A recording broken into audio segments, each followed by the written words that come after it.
Hola, ¿qué tal? Buenas.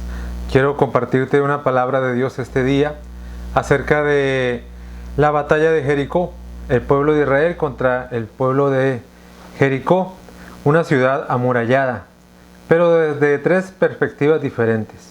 Según entiendo de lo que la palabra de Dios nos dice, la perspectiva del pueblo de Dios, de Israel, la perspectiva de una mujer llamada Rahab y la perspectiva de Josué, su líder.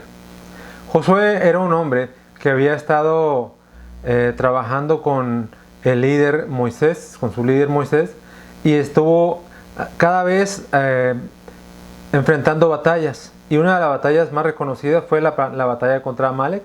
Ustedes recuerdan la historia cuando Moisés levantaba las manos y el pueblo de Israel estaba prevaleciendo, pero cuando las bajaba, entonces Israel era vencido por Amalek. Hasta que Aarón, hermano de Moisés, y Hur estaban ahí y junto con él en ese monte, y lo sentaron en una piedra y entre ellos dos le levantaron las manos, de tal manera que Josué pudo vencer al pueblo de Amalek. Esa batalla hoy realmente marcó la historia de Josué, porque era un joven que había sido capacitado para ser en un futuro el líder de la nación de Israel. Así es que de eso vamos a hablar y quiero hacer una pequeña oración antes de continuar y ver el versículo que vamos a estar mirando este día.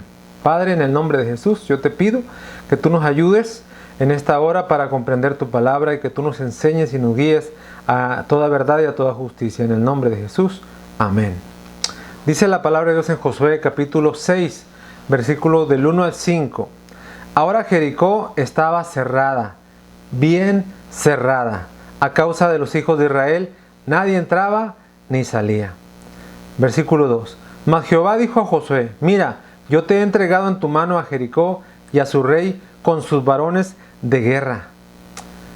Versículo 3. Rodearéis pues la ciudad todos los hombres de guerra. Y está hablando específicamente de jóvenes menores de 20 años. Porque eso es lo que el Señor le dijo. Los jóvenes menores de 20 años es los que iban a entrar a la tierra prometida. Y solamente Caleb y Josué, mayores, iban a entrar. Entonces, estamos hablando de estos hombres de guerra jóvenes, ¿verdad? Estaban yendo alrededor de la ciudad una vez, y esto haréis durante 6 días. Una vuelta durante 6 días. Y versículo 4. 7 sacerdotes llevarán 7 bocinas de cuernos de carnero delante del arca. Y al séptimo día daréis 7 vueltas a la ciudad, y los sacerdotes tocarán las bocinas. Y cuando toquen prolongadamente el cuerno del carnero, así que oigas el sonido de la bocina, todo el pueblo gritará a gran voz, y el muro de la ciudad caerá. Entonces subirá el pueblo cada uno derecho hacia adelante. Todos iban a estar rodeando la ciudad, y simplemente iban a ser todos mirando hacia el centro, gritando y viendo la destrucción de esa muralla, de ese muro, ¿verdad? Y voy a hablarte primero de la perspectiva del pueblo de Israel. ¿Qué pensaban? ¿Qué miraban? ¿Qué sentían en sus corazones? Según lo que entiendo yo. La primera cosa es que el pueblo de Israel tenía cosas buenas.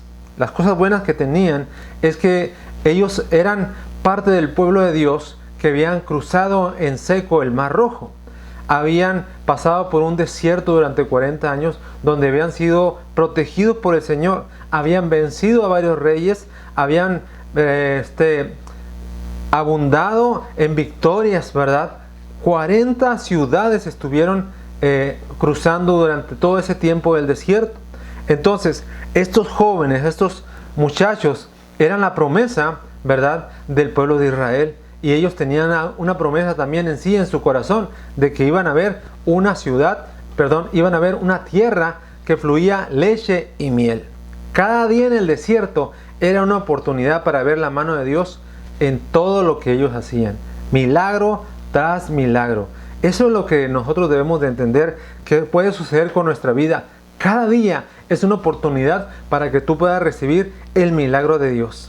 El simple despertarte, el simple caminar, el simplemente respirar. Hay personas que en el día de hoy no se levantan. Hay personas que en el día de hoy están en cama, hay personas que están sufriendo y tú sin embargo estás saliendo adelante, y esa es una bendición y ese es un milagro grande que ha sucedido y nos sucede a cada uno de nosotros.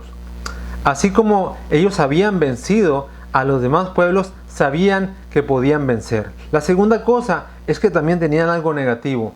En el desierto, los jóvenes habían escuchado a sus padres decir todas las cosas, ¿verdad? Las murmuraciones. Tenían hambre y Dios les mandó maná. Se cansaron del maná y Dios les mandó codornices. Tenían sed y Dios les dio agua de la roca.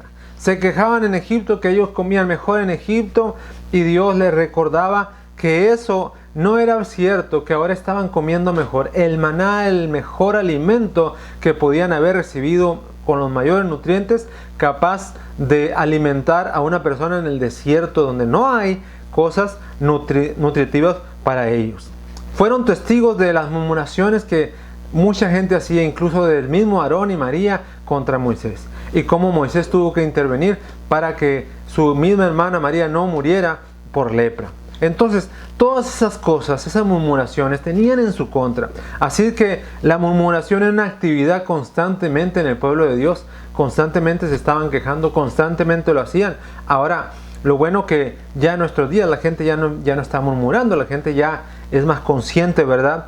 Y vemos cómo Dios está haciendo las cosas y lo va a hacer con nosotros. Los que iban a entrar a la tierra prometida, estos jóvenes menores de 20 años estaban viviendo una victoria ahora porque no haberle hecho caso a los 2 espías, a Josué y Caleb, que Moisés había mandado para ver la tierra prometida, sino que le hicieron caso a los 10 espías, tuvieron que pasar 40 años en el desierto. Así es que ellos tenían la oportunidad, estaba latente, estaba solamente dividido por un río, el río Jordán, que ellos querían cruzar. Entonces eran hombres que estaban viviendo cada día una victoria tras victoria. La tercera cosa es que Dios les mandó a hacer para conquistar la ciudad era en contra de toda lógica humana. Primero le dijo, van a rodear la ciudad.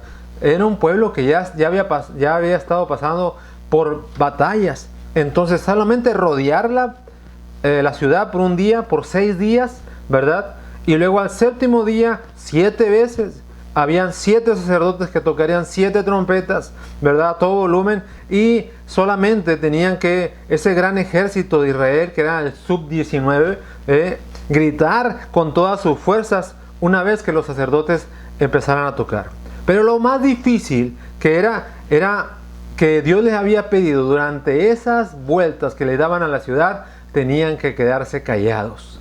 No podían hablar. ¿Por qué no podían hablar? Porque había una situación que ellos tenían que continuar. Es decir, ellos no podían a otra persona que estuviera a un lado de cada uno de los que iban dando la vuelta a Jericó, estarlos desanimando. Así es que Dios le dijo, no quiero que nadie hable. Calladito se ve más bonito, dice algún dicho por ahí, ¿verdad? Así es que incluso el mismo padre de Juan el Bautista, Zacarías, el Señor le tuvo que callar la boca durante 9 meses. ¿Por qué? Porque no tuvo esa credibilidad, o sea, la incredulidad le ganó y el Señor dijo, ¿sabes qué? Te vas a quedar callado, durante eso vas a quedar enmudecido. Entonces, eso sucede en nuestra vida. Entonces, esta lucha era una lucha más bien de obediencia, más que de algún sacrificio. Solamente tenían que dar 13 vueltas, 6 los primeros 6 días y 7 el último día. Total, ellos gritaron y el muro se derribó. El Señor una vez más estaba cumpliendo lo que les había dicho por medio de Josué. Declaraba a Josué, gritemos, porque Jehová ha entregado esta ciudad. La obediencia siempre traerá buenos resultados.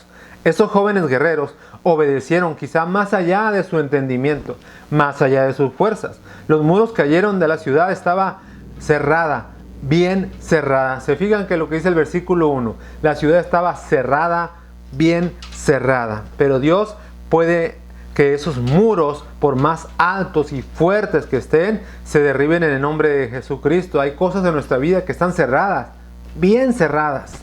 Pero Dios se encarga de derribarlas, bien derribadas. No importa el tamaño de tu problema, lo importante es el tamaño de tu Dios.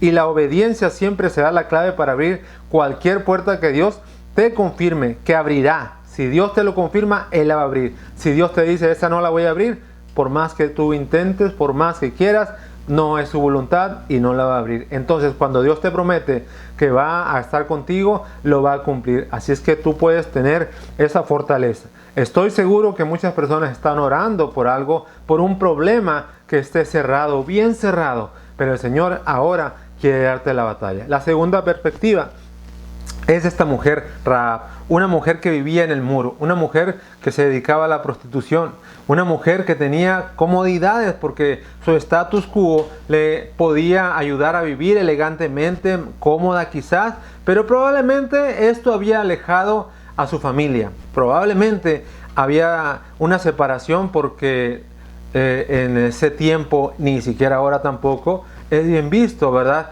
que esas situaciones. Entonces imagínense qué sufrimiento tenía esta mujer que había pasado todo ese tiempo y aprovechó la oportunidad. Habían llegado a la ciudad 2 hombres espías para ver lo que había sucedido. Josué, en su capacidad de espía 40 años antes, él estaba convencido que esa era la estrategia que estaba haciendo, que él iba a ayudar a saber cómo estaba la situación, qué estaba pasando en la realidad dentro de la muralla. Y esta mujer hizo algo. Esta mujer los tomó y los escondió, ¿verdad? Se entera el rey de Jericó y manda a llamar a Rahab, le dice, dame esos hombres que están escondidos en tu casa. Y esta mujer le dice, sí estuvieron aquí, pero se fueron, se acaban de salir, vayan y búsquenlos, tal vez los encuentren.